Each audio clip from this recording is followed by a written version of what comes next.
Never dream of the quaint streets of England again if you're not ready to pay the tourist tax.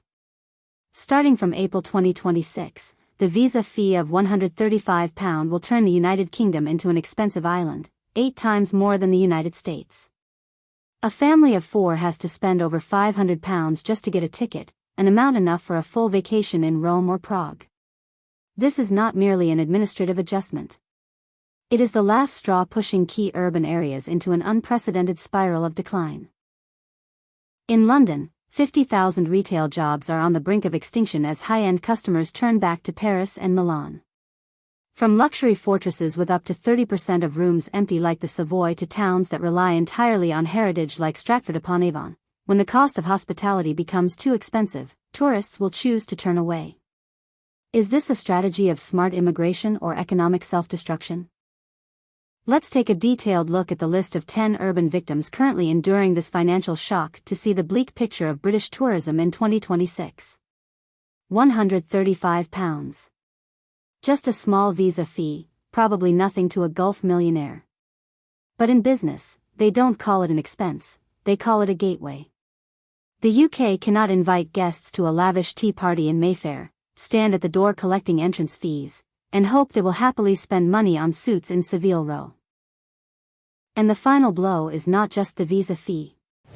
The real mistake likely came in 2021 when the VAT refund policy was abolished.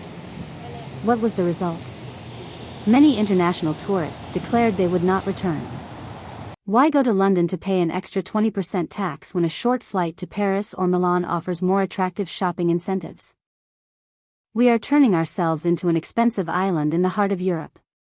Sales at iconic stores like Selfridges have declined, and the flow of customers from China and the Middle East has dropped sharply. This decline is not just numbers on financial reports. It is the reality faced by tens of thousands of retail employees in the West End at risk of losing their jobs. It represents millions of pounds vanishing from London's economy every week, and billions annually in lost tourism spending.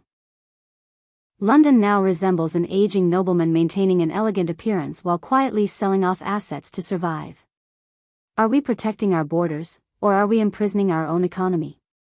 If London is the door, then Edinburgh is the soul of the culture of this island.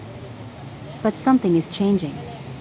The sound of bagpipes on the Royal Mile feels different, not because the music has faded, but because the performers are counting the cost of staying afloat. Here, visitors face not only the visa fee but also additional local accommodation taxes. A family of 4 may spend over £500 before even beginning their trip. That amount alone could fund a luxury stay in cities like Prague or Vienna. The Edinburgh International Festival, once a major cultural engine, now faces rising costs that threaten smaller performers. When art becomes expensive, the first to disappear are independent creators. Edinburgh risks becoming a destination only for the wealthy, while the vibrant street culture that gave it life slowly fades. Further south, another historic city faces a different threat: the disappearance of extended travel. Bath, a city deeply dependent on tourism, is seeing fewer visitors as travelers shorten their trips. Instead of exploring beyond London, many now choose brief stays due to rising costs. Small businesses, family-run guesthouses, and local artisans are feeling the pressure. The quiet streets are no longer peaceful, they reflect econ. When visiting becomes too expensive, even the most beautiful destinations struggle to survive. Moving to Oxford, the issue extends beyond tourism into education. Rising visa fees and health surcharges are making it increasingly difficult for international students to study in the UK. For many families, the cost is no longer manageable. At the same time, cities like Dublin and Berlin are becoming more attractive alternatives. Oxford risks becoming a place accessible only to the wealthy, limiting the global exchange of knowledge that once defined it. In Cambridge, the impact is visible in everyday tourism. Visitors arrive, take photos, and leave, spending less on local experiences. Higher costs and fewer incentives have reduced competitiveness, shifting tourist spending toward European cities. Stratford-upon-Avon, the birthplace of Shakespeare, faces perhaps the most dramatic challenge. A town almost entirely dependent on tourism is seeing declining visitor numbers. Theaters, local businesses, and hospitality services are all affected. Without a steady flow of international visitors, the cultural economy struggles to survive. In Canterbury, border delays and administrative barriers discourage short trips from Europe. What was once an easy has become complicated and time-consuming. Liverpool, known for music and football, faces a different reality. Fans now compare costs and often choose destinations with easier access and lower fees.